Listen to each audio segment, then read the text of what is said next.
गर्मी का मौसम था। जंगल में चारों तरफ धूल उड़ रही थी। नदियां सूख चुकी थीं, तालाब का पानी गायब हो गया था और पेड़ों की पत्तियां भी मुरझाई हुई थीं। एक चालाक लोमड़ी, जिसका नाम था फेनी, पानी की तलाश में भटक रही थी। उसकी जीभ सूख रही थी और पैरों में थकान भर गई थी। उसने हर जगह खोजा, पेड़ के खोखले तने में, छोटे से झरने में, किसान की नांद में, पर सब जगह सूखा पड़ा था। फेनी ने सोचा, अगर जल्द पानी ना मिला तो मेरी चमकती खाल भी फीकी पड़ जाएगी। काफी देर बाद उसे एक पुराना पत्थरों का कुआं दिखाई दिया।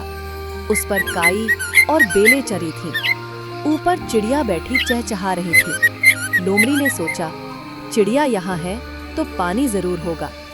वो धीरे धीरे पास गई और अंदर झांकने लगी। गहराई में हल्की चमक दिखाई दी। अचानक उसका संतुलन बिगड़ा और धड़ाम से वो कुएं में गिर गई। कुएं में बहुत ज्यादा पानी तो नहीं था, पर दीवारें चिकनी और ऊंची थीं। फेनी ने बार बार बाहर निकलने की कोशिश की, लेकिन हर बार फिसल जाती। उसने बुदबुदाया, अरे मूर्ख लोमड़ी, चालाकी का घमंड था और अब खुद फंस गई। घंटों तक वो कुएं में अकेली रही। इसी बीच पास के पहाड़ पर एक बकरी रहती थी, जिसका नाम था गरनेट। वो मजबूत और जिज्ञासु थी। पानी की तलाश में घूमते हुए उसने कुएं से आती हल्की आवाज सुनी। कौन है नीचे? उसने पुकारा। लोमड़ी की आंखों में चमक आ गई। अरे, स्वागत है मित्र गरनेट, उसने मीठी आवाज में कहा। यहाँ तो मीठा और ठंडा पानी है। मैंने खूब पिया है। तुम भी आओ और प्यास बुझाओ। गरनेट बकरी का गला सूख रहा था। उसने कुएं में झांका, लेकिन गहराई में साफ कुछ नहीं दिखा। पानी सच में है? बकरी ने संदेह से पूछा। लोमड़ी ने कहा, अरे बिल्कुल, इतना ताजा पानी छोड़ दूंगा क्या? जल्दी कूदो, वरना सब खत्म हो जाएगा। बकरी ने थोड़ी देर सोचा। उसने छलांग लगाई और धड़ाम से कुएं में उतर गई। जैसे ही बकरी नीचे आई, लोमड़ी मुस्कुराई।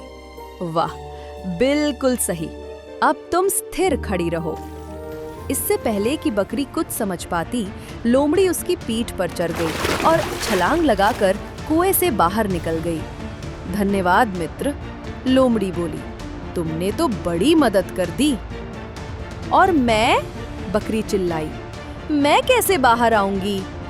लोमड़ी ने पूंछ हिलाते हुए कहा, मेरी प्रिय बकरी, अगर तुम उतनी ही बुद्धिमान होती जितनी मजबूत हो तो कूदने से पहले सोच लेती। ये कहकर लोमड़ी जंगल में चली गई। बकरी कुएं में छटपटाती रही। उसने कूदकर, सींग मारकर, दीवार खुरच कर कोशिश की, पर सब बेकार। आखिरकार एक किसान पानी भरने आया। उसने बकरी को बाहर निकाला। गरनेट बकरी थकी हुई थी, लेकिन अब समझ गई थी कि बिना सोचे समझे दूसरों की बातों पर भरोसा नहीं करना चाहिए। उसने मन ही मन ठान लिया कि आगे से वह हर काम सोच समझकर ही करेगी। सीख, बिना देखे समझे किसी की बातों पर आंख मूंद कर विश्वास नहीं करना चाहिए। सोचो, समझो, फिर कदम उठाओ। Thanks for watching and subscribe to our channel.